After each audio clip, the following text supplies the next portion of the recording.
Ladies and gentlemen, welcome back to another amazing episode of Under the Radar Season 3. Today we'll be covering the most amazing international prospect, arguably in the draft.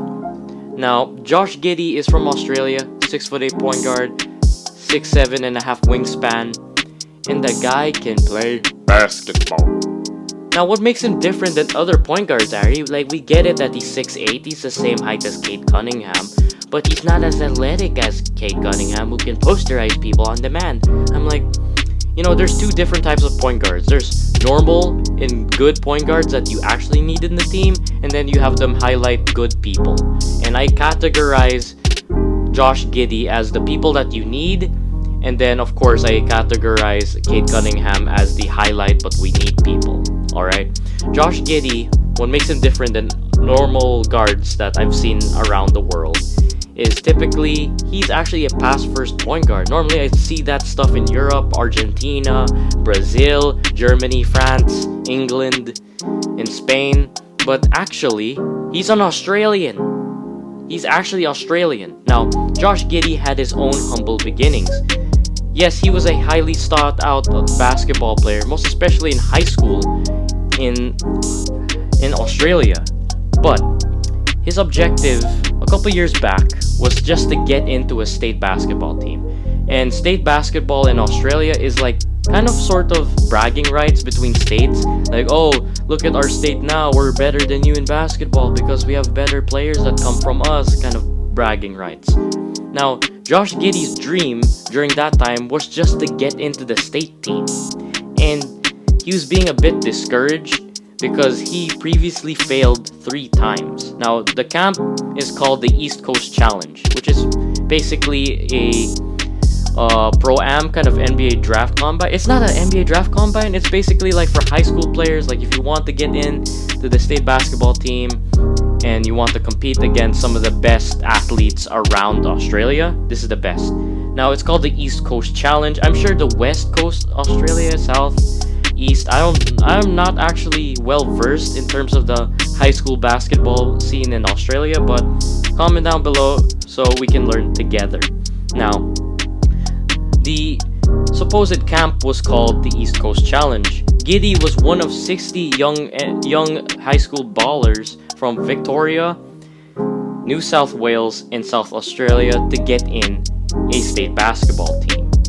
Now, the team that they were creating for state, which is I think the best, it's like the East team is like an all-star type of thing, but like we'll get the best ballers from the east part of Australia, or the eastern part of Australia. Now, even though Josh Giddey was already 16 years old, which is basically the same age as me, he wasn't discouraged. He never gave up, and God gave him a chance. Not only because that he tried out again, but not only that, he grew a growth spurt. Now, he jumped apparently from 6'3" to 6'8". Like, how do you gain 5 inches in one summer? Like, does that smell NBA stuff to you? Because that's what I smell. The fact that you grew 5 inches in one summer. How is that even possible? Now, the thing is about rejection for Josh Giddey, every time that he didn't get in to the state basketball team, he would then send an email saying that you didn't make it, we're sorry you didn't make it. But after his new body was able to expand 5 more inches, the guy got in, not only displaying his new special abilities of playmaking and passing, but he showed his amazing special ability, or technically his superpower in my opinion. He can see plays before they happen. Now, there's a lot of players in the NBA that can see plays before they happen, but I think it's less than a handful that I could see. Of course, you have Chris Paul, you got LeBron James, you have John Stockton, you got Kobe Bryant, you got Michael Jordan. Like, a lot of people that can see stuff before it happens, but Josh Giddey has that ability. Like, when I see him play, he has pinpoint passes, bounce passes, overhead passes, one-handed passes, exactly where his teammates needed him to pass it to. Like, he knows their sweet spots, and he knows exactly when and how much time the defender has left to defend and recover on defense, which is amazing. Now, after shining in the camp, Josh Giddey finally got in. And this is what he said to SB Nation. Giddey said, "I kept on promising myself I wouldn't get cut. I wouldn't get cut, and the last opportunity, I had to make the state team, and I didn't get cut." Josh told SB Nation again, "I finally got that one email I was waiting for." He ended up dominating state basketball, winning the under-20 high school championship.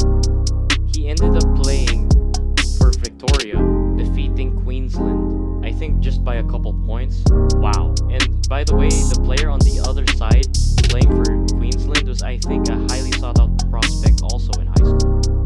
Now, after that amazing showing of 20 points and 10 rebounds, Mr. Josh Giddey got a scholarship from the NBA Global Academy. When you get recruited by the NBA Global Academy, that's how you know you're freaking good as an international prospect. Now, the NBA made programs on where they could potentially discover NBA players and future NBA superstars outside the US.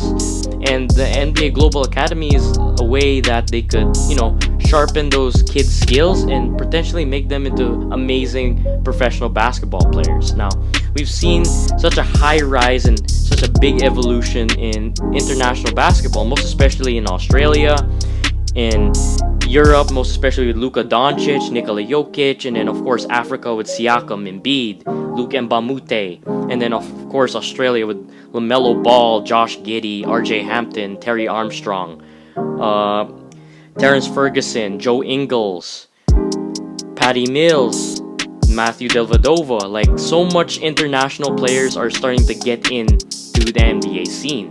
And the NBA wants a little bit of a piece with that by sharpening their skills, making them better and pro-ready. Now, Giddey was actually assigned to the Australian division in the NBA Global Academy, training at the Australian Institute of Sport. He moved to Canberra for the next 1 year and a half or 18 months to work on his game and play people his age with his caliber of play from around the world, from China, Brazil, Europe, the US. Like, there's so much opportunities, including one Filipino, which is, I think, Kai Soto, was able to have that opportunity to attend the NBA Global Academy, which took part, I think, on the same exact week as NBA All-Star Weekend in Chicago. And I think Giddey was also there.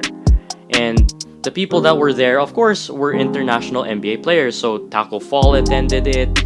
I'm not sure if Luke Mbamute attended it, but I'm sure that there's a couple of international players that attended. I think Siakam also attended. I'm not sure. Now, Giddey actually became the first ever Australian to be in the NBL Next Stars program. Now, what is this NBL Next Stars program? The Next Stars program is basically the response for Australian basketball, which is the NBL Australia, to develop high school players and make them NBA ready. The first ever player that came from Australia and got to the NBA was actually Terrence Ferguson, who's actually under the Next Stars program. Now, we've seen a lot of Australians get into the NBA with Ingles, Patty Mills, Andrew Bogut, and a lot of those guys, but not particularly using maybe Australia as a leap year, and then they'll get drafted. And Terrence Ferguson was by far the first one. Now, Terrence Ferguson played for Adelaide for his first year as a professional basketball player, and then jumped to the NBA a year later and got drafted by the Oklahoma City Thunder. Then they ended up recruiting Didi Lauzada, one of the monsters from the Americas, and most particularly Brazil, LaMelo Ball from United States, RJ Hampton from United States, Terry Armstrong, and of course Josh Giddey being the first ever Australian to actually be under the Next Stars program. Now, Giddey signed with the Adelaide 36ers on March 12, 2020. You already know that he was the Australian phenom because he won gold in the FIBA Under-17 Oceania Championship in New Caledonia. He averaged 11 points, 7 assists, 7 rebounds, and 1.1 steals, which he had similar numbers to LaMelo's numbers when he was still in Australia with 17 points, 8 rebounds, and 7 assists. Do you see the similarities in both the rebound numbers and the assist numbers? And not only that, what makes it even more creepy is they both won NBL Rookie of the Year, and not only that, they both had similar field goal percentages from 3, and they actually had similar field goal percentages from the field. Now, Giddey had 30% from 3, not very good. LaMelo, even though in the NBA he averaged 32% from 3, in Australia he was atrocious, with a 25% from 3. That is what a lot of scouts did not tell a lot of us last year in the draft, that LaMelo only averaged 25% from 3. Now, the difference between LaMelo and Giddey's situation is LaMelo played for one of the worst clubs in the NBL right now. I mean, Illawarra, I get it that they've just been to the finals, but during LaMelo's time, they were garbage. They were ass, dude. Now, Giddey situation, they have high risk, high reward. I think of them as like a Phoenix Suns dark horse team. Like, they get a really good player, develop that player, and they ended up becoming the cornerstone of the team, being supported by a lot of vets and overseas pros. And that's what I like about Adelaide. They're willing to have a big risk, and they cashed out on Giddey. And Giddey's about to be it's about to be their second NBL Next Star into getting into the NBA. Wow. And the fact that Giddey can feed more bigs than LaMelo. LaMelo only had Boone, while Giddey has Isaac Humphries and Daniel Johnson, while being mentored by Brandon Paul, a former San Antonio Spur, then passing it to a wide open shooter with Keanu Pinder, Brendan Tays, and Alex Murdra. Wow, he has way more opportunities of actually just passing it around and getting more dimes. Now, this is what he needs to work on. Now, number 1, physicality.